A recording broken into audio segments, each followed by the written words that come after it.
Assalamualaikum warahmatullahi wabarakatuh. Perkenalkan, nama saya Faida Salsabila Bartonif, NIM 1022000037, Prodi Hukum Pidana Islam. Hari ini saya akan melaksanakan tugas Hukum Adat dan Budaya Jambi dengan dosen pengampu Muhammad Aiman SH.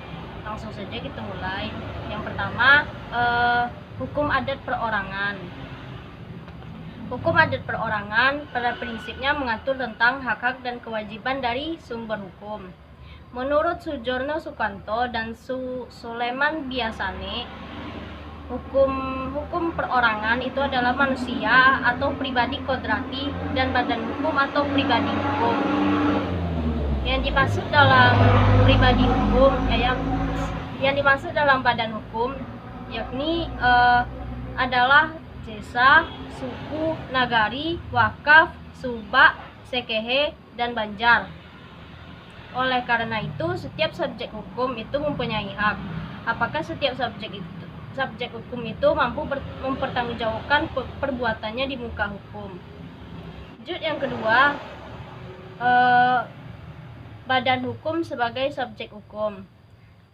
Di sini yang saya dapatkan, menurut Purnadi Purbacaraka dan Sujorno Sukanto menyatakan bahwa alasan dibentuknya pribadi hukum atau badan hukum tersebut antara lain, yang pertama, adanya kebutuhan untuk memenuhi kepentingan hukum atas dasar kegiatan yang dilakukan bersama oleh pribadi kodrati. Yang kedua, adanya tujuan ideal yang perlu dicapai tanpa senantiasa tergantung kepada pribadi kodrati secara perseorangan.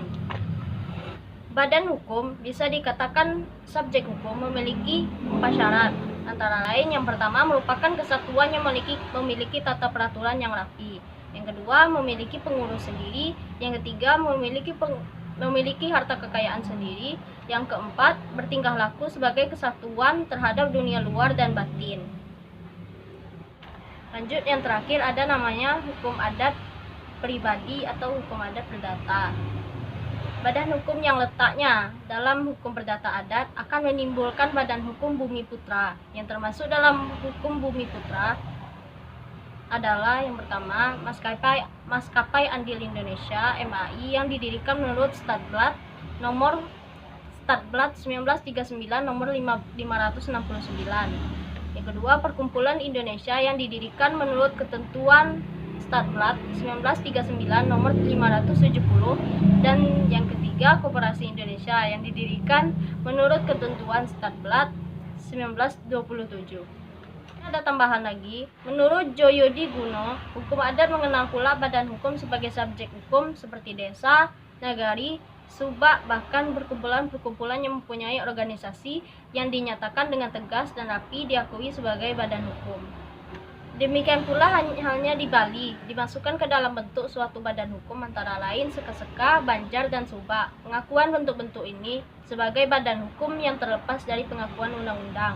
Berbeda hanya dengan badan hukum menurut hukum barat yang keberadaannya harus dengan pengakuan undang-undang. Badan hukum atau pribadi hukum sebagai subjek hukum menurut hukum adat seperti desa, pakraman, subak, banjar, seka-seka, dan lain sebagainya dapat melakukan perbuatan atau tindakan hukum dan itu diakui dan ditaati oleh anggotanya. Adapun di sini istilah-istilah hukum adat, yang pertama A. Hukum adat perseorangan atau yang disebut dengan person in rich. Yang kedua, pribadi hukum, rich person. Yang ketiga, hukum perorangan. Yang keempat, hukum perseorangan. Yang kelima, hukum pribadi. Istilah-istilah tersebut dipakai untuk para ahli hukum adat atau sarjana hukum adat yang mempergunakan istilah untuk menerjemahkan. Baiklah, itu saja yang saya sampaikan. Apabila ada kata yang salah mohon dimaafkan. Wabillahi taufiq wal hidayah. Wassalamualaikum warahmatullahi wabarakatuh.